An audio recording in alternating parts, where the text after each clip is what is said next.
ನಮಸ್ಕಾರ. ಇದೀಗ ತಾನೇ ಬಂದ ಮುಖ್ಯವಾದ ಮಾಹಿತಿಗಳು.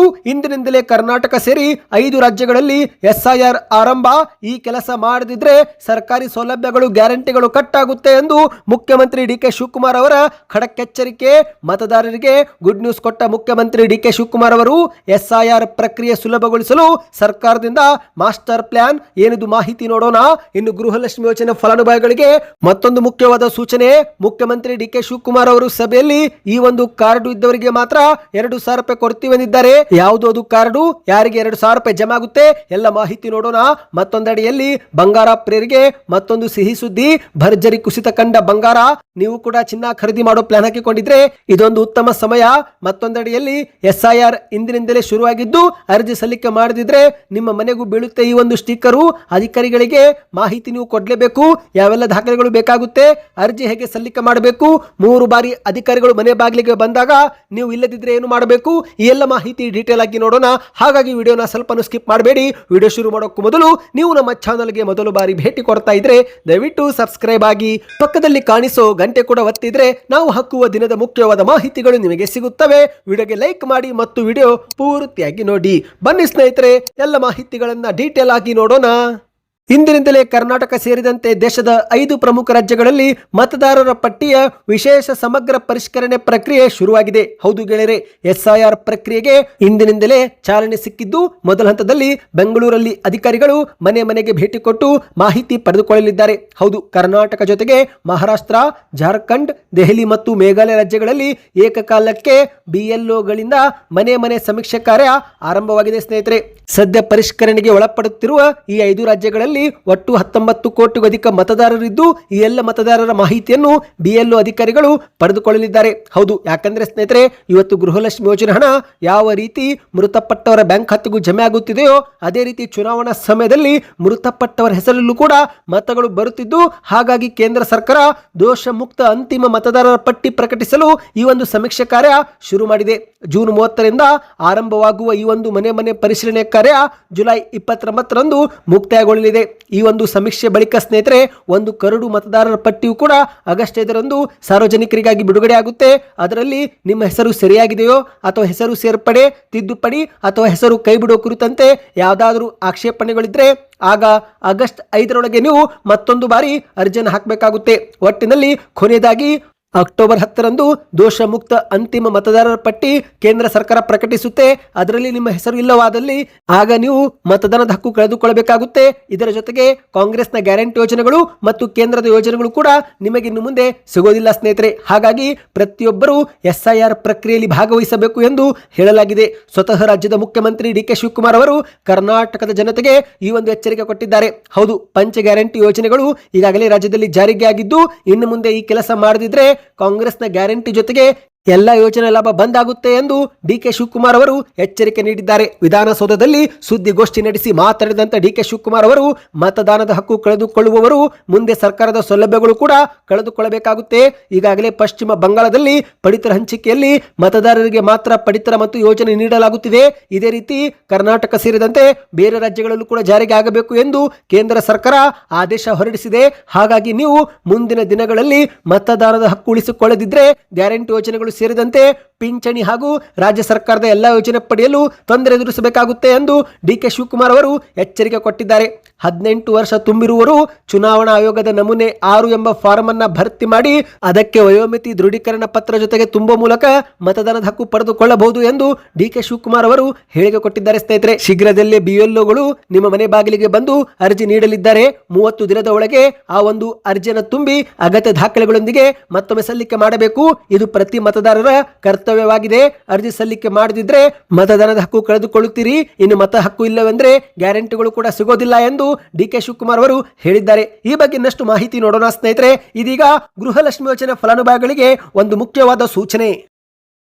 ನೀವು ಕೂಡ ಗೃಹಲಕ್ಷ್ಮಿ ಯೋಜನೆ ಫಲಾನುಭವಿಗಳಾಗಿದ್ದರೆ ಕೊನೆಯ ಕಂತು ಯಾವ ತಿಂಗಳಲ್ಲಿ ಜಮಾ ಆಗಿತ್ತು ಕಮೆಂಟ್ ಮಾಡಿ. ಇದೀಗ ಗೃಹಲಕ್ಷ್ಮಿ ಯೋಜನೆಯ ಪರಿಷ್ಕರಣೆ ಪ್ರಕ್ರಿಯೆಯೂ ಕೂಡ ನಡೆದಿದ್ದು ಪ್ರತಿಯೊಬ್ಬ ಫಲಾನುಭವಿಯು ಹೊಸ ಅರ್ಜಿ ಸಲ್ಲಿಕೆ ಮಾಡುವುದು ಕಡ್ಡಾಯವಾಗಿದೆ.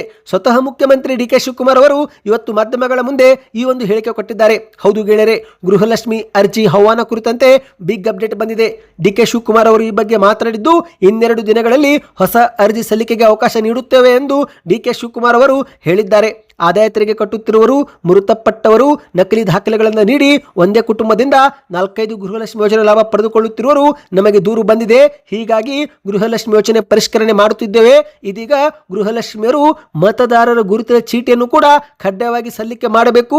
ಓಟು ಹಾಕಲು ಅರ್ಹರಾದವರಿಗೆ ಮಾತ್ರ ಗೃಹಲಕ್ಷ್ಮಿ ಯೋಜನೆ ಹಣ ತಲುಪುತ್ತೆ ಎಂದು ಡಿ.ಕೆ. ಶಿವಕುಮಾರ್ ಅವರು ಹೇಳಿದ್ದಾರೆ. ಹೌದು, ಮತದಾರರ ಪಟ್ಟಿಯಲ್ಲಿ ಯಾರೆಲ್ಲರ ಹೆಸರು ರದ್ದಾಗುತ್ತೋ ಅವರಿಗೆಲ್ಲ ಗೃಹಲಕ್ಷ್ಮಿ ಯೋಜನೆ ಇನ್ನು ಮುಂದೆ ಸಿಗೋದಿಲ್ಲ. APL BPL ಕಾರ್ಡ್ ಜೊತೆಗೆ ಮತದಾರರ ಗುರುತಿನ ಚೀಟಿ ಕೂಡ ಹೊಂದಿರಬೇಕು. ಅಂತವರು ಮಾತ್ರ ಗೃಹಲಕ್ಷ್ಮಿ ಯೋಜನೆಯ ಫಲಾನುಭವಿಗಳಾಗಿರುತ್ತಾರೆ ಎಂದು ಡಿ.ಕೆ. ಶಿವಕುಮಾರ್ ಅವರು ಹೇಳಿದ್ದಾರೆ. ಹೌದು ಗೆಳೆಯರೆ, ಗೃಹಲಕ್ಷ್ಮಿ ಯೋಜನೆಯಡಿಯಲ್ಲಿ ಅರ್ಹರಲ್ಲದವರು ಕೂಡ ಹಣ ಪಡೆಯುತ್ತಿರುವ ಕಾರಣಕ್ಕೆ ಸರ್ಕಾರ ಮರು ಅರ್ಜಿ ಕರೀತಾ ಇದೆ. ಈ ಒಂದು ಯೋಜನೆಯನ್ನು ನವೀಕರಣಗೊಳಿಸಲು ಸರ್ಕಾರ ತೀರ್ಮಾನಿಸಿದೆ.